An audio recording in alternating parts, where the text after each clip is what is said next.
Begjet Pacolli edhe njëherë ka reaguar pas një serie raportimesh rreth një konteksti për aeroportin e Vlorës, për të cilën drejtësia në Shqipëri raportohet se ka filluar hetime. Pacolli thotë se ata që po analizojnë kontratën 100 milionëshe nuk e kanë haberin për të. Ai flet për keqbërës e llafazan në postimin e tij të plot. Krenar për vëllezërit e mi, ne e dim mirë se mirëqenia e vërtet fitohet vetëm me punë të ndershme dhe për kushtim. Ajo që fitohet me djersë është e qëndrueshme, pa tjetërsueshme dhe të jep qetësi shpirtërore, pavarësisht se gjithmonë do të ketë bukë për buzës apo keqdashës që përpiqen të japin një konotacion tjetër. E për gjobvënësit, ndonjëherë është për të qeshur kur sheh një ushtri të tërë llafazanësh e keqbërësish që mundohen të ngjihen si rriqna pas trupit, akoma më shumë argëtojnë ata të paditurit që përpiqen të analizojnë kontrata ndërkombëtare për termat e të cilave as nuk kanë dëgjuar ndonjëherë. Ju që po mundoheni të tregoni sikur dini diçka, merreni atë kontratë, 100 milionshin dhe konsultohuni me ndonjë kompani ndërkombëtare auditimi ose pyesni dikë tjetër kompetent, sepse po turpërohem kur mundoheni me komentua atë me nivelin e inteligjencës huaj. E për dashamirët, ata le të shkaravisin sa të duan.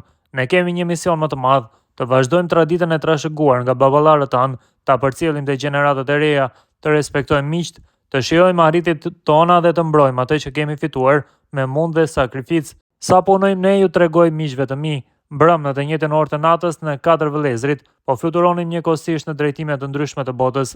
Unë nga Lugano, Prishtinë për në Bagdad, Emini nga Ulan Bator, në Seul për në Tiranë, Afrimi nga Astana, në Stamboll për në Prishtinë, Selimi nga Mombasa, Addis Ababa për në Milano. Vetëm vazhdoni, Zoti i bekoft njerëzit e mirë, Zoti i bekoft vëllezërit e mi. Pak pasi gjykata mori vendim që të bllokojë çdo veprim të shoqërisë Mapco Construction SA në aeroportin e Vlorës, ka reaguar Begjet Pacolli. Përmes një postimi në rrjetet sociale, Pacolli shkruan se aeroporti po përfundon brenda afateve kontraktuale, duke kujdesur të lavdërojë vizionin estetik të kryeministrit Edi Rama.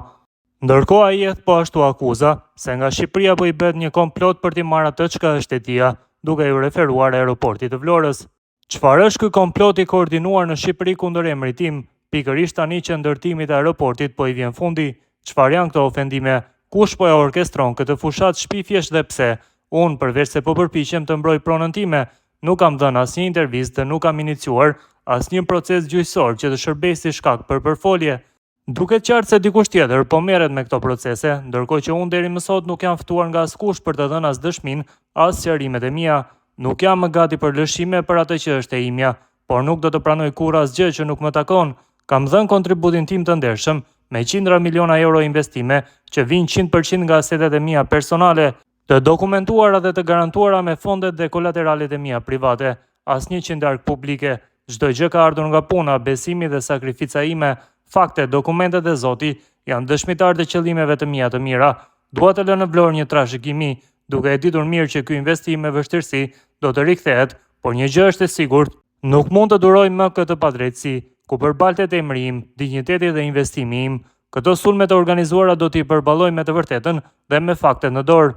Në një koment poshtë statusit të tij, Pacolli thekson se ditët e fundit në media po qarkullojnë shkrimet të sponsorizuara kundër tij, thashë theme e teori konspirative nga persona që Baca Begjet thotë se u ka ndërprer tagjim për shkak të abuzimeve. Ditët e fundit po qarkullojnë artikuj të sponsorizuar, thashë theme e teori konspirative nga individë të cilëve u ka ndërprer tagjim për shkak të abuzimeve evidente që kanë kryer. Besoj fort se drejtësia do të veprojë në mënyrë të paançme dhe ligjore, duke bërë detyrën e saj ashtu siç duhet, shton Pacolli. Reagimi i Begjet Pacollit vjen pas lajmeve për një vendim të gjykatës së Tiranës që vendosi të bllokojë çdo veprim të mundshëm të tij ndaj koncesionarit të aeroportit ndërkombëtar të Vlorës. Sipas vendimit, gjykata e Tiranës ka pranuar kërkesën e paraqitur dhe ka marrë masën e sigurimit të padis ndaj shoqërisë Vlora International Airport, duke pezulluar çdo vendim të planifikuar në Asamblenë e Përgjithshme të Ortakëve, e cila ishte caktuar të mbahej me 20 tetor 2025. Gjithashtu, në bazë të këtij vendimi, pezullohet e drejta e votës e ortakut të shumicës, shoqërisë Mapco Construction SA, e drejtuar nga Begjet Pacolli, deri në regjistrimin e kontratës së shitjes së 49% të kuotave të kapitalit të shoqërisë Via SHPK, të transferuara më 2 prill 2025 tek blerësi 2A Group SHPK. Ndërkohë në një postim të 2 ditëve më parë, ish-presidenti i Kosovës Bexhet Pacoli ndau një mesazh entuziast për përfundimin e punimeve në aeroportin e Vlorës, të cilin e cilëson si një nga projektet më të mëdha private në infrastrukturën publike në Shqipëri. Aeroporti i Vlorës po përfundon brenda afatit kontraktual dhe po merr formën e një prej aeroporteve më moderne, më funksional dhe më të bukur në të gjithë rajonin, ka shkruar Pacoli. Ai madje vlerësoi edhe rolin personal të kryeministrit Edi Rama, duke theksuar vizionin e tij për dizajnin dhe zgjidhjet estetike të aeroportit. Sipas Pacolit, kjo vepër po shndërrohet në një butik aeroport unik në llojin e vet dhe krenari kombëtare.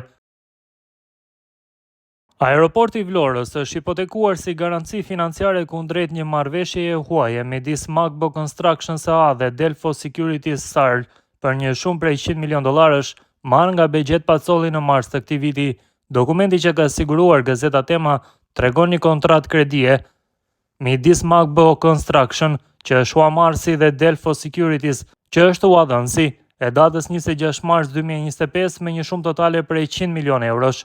Huadhënësi ka vendosur si kusht dorëzimin e dokumenteve ligjore, licencave, marrëveshjeve të koncesionit dhe garancive, si dhe miratimin nga autoritetet shqiptare dhe dorëzimin e pasqyrave financiare të vijas. Po ashtu, tek paketa e sigurisë është theksuar se duan garanci mbi të ardhurat e Vlora International Airport, përfshirë edhe garanci qeveritare, si dhe garancit mbi llogaritë e projektit.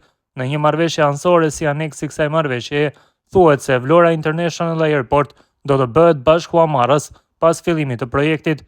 Para kësaj nuk kërkohet miratimi i qeverisë shqiptare.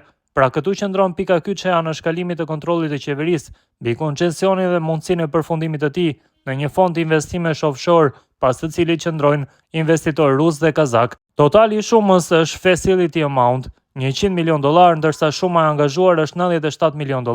Qëllimi është financimi i ndërtimit dhe operimit të aeroportit ndërkombëtar të Vlorës dhe shpenzimeve të përgjithshme kooperative e lidhura me këtë projekt. Periudha e interesit është 1 vit pas dispursimit dhe çdo vit më pas, ndërsa termat kryesor financiar janë me interes fillestar 7.625% në vit.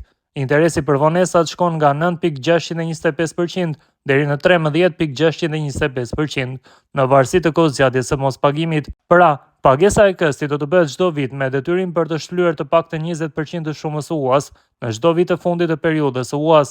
Huadhënësi ka vënë si kusht dorëzimin e dokumenteve ligjore, licencave, marrëveshjeve të koncesionit dhe garancive, si dhe miratimin nga autoritetet shqiptare dhe dorëzimin e pasqyrave financiare të vijas. Në paketën e sigurisë përcaktohet qartë se duan garanci mbi të ardhurat e aeroportit të Vlorës, përfshirë garancinë qeveritare dhe garancitë mbi llogaritë e projektit. Nga një hetim më i thelluar kuptohet se Delfo Security, një shoqëri me përgjegjësi të kufizuar e inkorporuar sipas ligjeve të Luksemburgut, është një subjekt i pasiguruar i titullarizimit. Sipas ligjit të Luksemburgut të datës 22 mars 2004, selia e saj është në adresën Antoni Jans në Luksemburg dhe është e regjistruar në regjistrin e tregtisë dhe shoqërive të këtij vendi me numrin B29 1432. Kompania përfaqësohet nga Bart Turtleboom, banues në Zvicër, mbajtës i pasaportës zvicerane që vepron në emër të ndarjes së saj. Pra, financuesi i saj real është Compartment Bernina, e cila është një kompani offshore. Nga ana tjetër, Bart Turtleboom ka qenë i përfshirë në klubin e Parisit me Rusin, veçanërisht në lidhje me borxhin rus ndaj këtij klubi, si pjesë e rëndësishme e karrierës së tij në financa ndërkombëtare. Ai ka punuar në transaksione që kanë të bëjnë me Rusin dhe tregjet në zhvillim, ndërsa Compartment Bernina formalisht nuk dihet kush e zotëron, por pas saj qëndrojnë personazhe nga Kazakistani dhe Rusia.